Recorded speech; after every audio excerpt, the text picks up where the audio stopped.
ជំរាបសួរពុកម៉ែបងប្អូនអរគ្នាពុកម៉ែបងប្អូនអរគ្នាប្រហែលជាឆ្ងល់ហើយមានអត់ថាខ្ញុំមកនេះគឺមកធ្វើអីទស្សនវិជ្ជានៅខាងក្រោយនេះឃើញថាបងប្អូនជាងកំពុងតែមានញឹកខ្លាំងមែនទែនជាមួយនឹងការជួសជុលក៏ដូចជាខាងឆ្វេងដៃនេះគឺកំពុងតែសាងសង់ភ្លៀងមកខាងស្ដាំដៃនេះផ្ទាល់តែម្ដងគឺកំពុងតែសាងសង់ផ្ទះក៏ដូចជាជាមួយនឹងការបាទជួសជុលផ្ទះរបស់យើងឲ្យកាន់តែស្រស់ស្អាតបន្ថែមទៀតឥឡូវពុកម៉ែបងប្អូនទៅទស្សនាជាមួយនឹងការជួសជុលក៏ដូចជាបាន 20%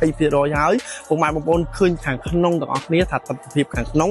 មានភាពយ៉ាងណាហើយមុននឹងសាងសង់ហើយពេលដែលសាងសង់បាន 70% ក៏ដូចជា 80% ខ្ញុំនឹងបង្ហាញវីដេអូខ្លីបន្ថែមទៀតឲ្យពុកម៉ែបងប្អូនបានទស្សនាបន្ថែមទៀតថាតើមានភាពស្រស់ស្អាតនិងទាក់ទាញដល់កម្រិតណាឥឡូវនេះទៅទស្សនាទស្សនវិជ្ជានៅខាងក្នុងទាំងអស់គ្នា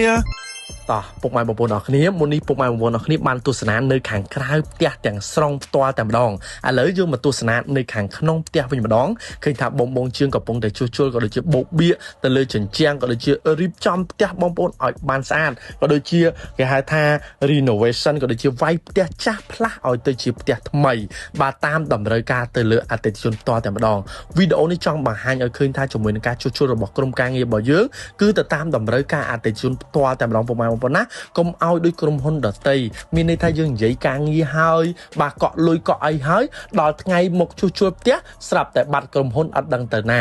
នេះហើយគឺជាបញ្ហាអតិថិជនជាច្រើនដែលគាត់បានជួបជាមួយនឹង home design របស់យើងគឺមានរូបភាព 3D អញ្ចឹងបង្ហាញទៅលើអតិថិជនដែលគាត់កំពុងតែចង់បានជាមួយនឹងប្រភេទម៉ូដផ្ទះនីមួយៗដែលគាត់កំពុងតែចង់ជួសជុលជាមួយនឹងបន្ទប់គេក៏ដូចជាផ្ទះគាត់ផងដែរបាទដូចផ្ទះបងប្រុសផ្ទាល់ដែលគាត់ធ្វើការជាមួយនឹងការជួសជុលក៏ដូចជានៅខាងក្រោមមាន2បន្ទប់នៅខាងលើមាន1បន្ទប់ផងដែរអញ្ចឹងជាមួយនឹងការជួសជុលយ៉ាងសម្រិតសម្រាំងពីក្រុមការងាររបស់យើងទៅតាមតម្រូវការអតិថិជនផ្ទាល់តែម្ដងពុកម៉ែបងប្អូនណាអញ្ចឹងជាមួយនឹងការជួសជុលមានភាពស្រស់ស្អាតយ៉ាងកម្រិតណាពុកម៉ែបងប្អូនអាចពិនិត្យមើលដោយផ្ទាល់បានជាមួយនឹងរូប 3D របស់យើងហើយយើងធ្វើឲ្យដូចពុកម៉ែបងប្អូនណាអញ្ចឹងនៅខាងលើនេះគឺជាបន្ទប់មេគ្រួសារដែលក្រុមការងាររបស់យើងកំពុងតែជួសជុលឲ្យពុកម៉ែបងប្អូនណាយើងមានជាមួយនឹងឧបករណ៍គ្រឿងចាក់គឺជួសជុលមកស្អាតជូនទៅដល់អតិថិជនតែម្ដងបាទអញ្ចឹងឃើញថាផ្ទះនេះគឺយើងប្រើពេលវេលាអត់យូរទេពុកម៉ែបងប្អូនណា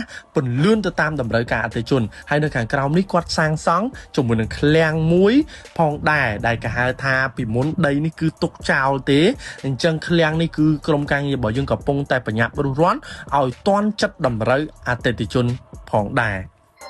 ពុកម៉ែបងប្អូនក្រោយពីទស្សនាវីដេអូនេះហើយពុកម៉ែបងប្អូនអាច share ឲ្យមនុស្សជាទីស្រឡាញ់របស់យើងក៏ដូចជាពុកម៉ែបងប្អូនបន្ថែមទៀតដែលគាត់កំពុងតែត្រូវការជាមួយនឹងការជួសជុលផ្ទះរបស់លោកអ្នកឲ្យកាន់តែមានភាពស្រស់ស្អាតនិងទាក់ទាញមួយកម្រិតថែមទៀតអញ្ចឹងជាមួយនឹង home design របស់យើងមានការរចនាប្លង់ក៏ដូចជា decor ទៅលើផ្ទះ interior ផ្ទះ villa condo ក៏ដូចជាប្រភេទបណ្ដាក្រុមហ៊ុនផ្សេងៗដែលកំពុងតែត្រូវការជួសជុលក៏ដូចជាមួយនឹងការ design បន្ថែមផងដែរ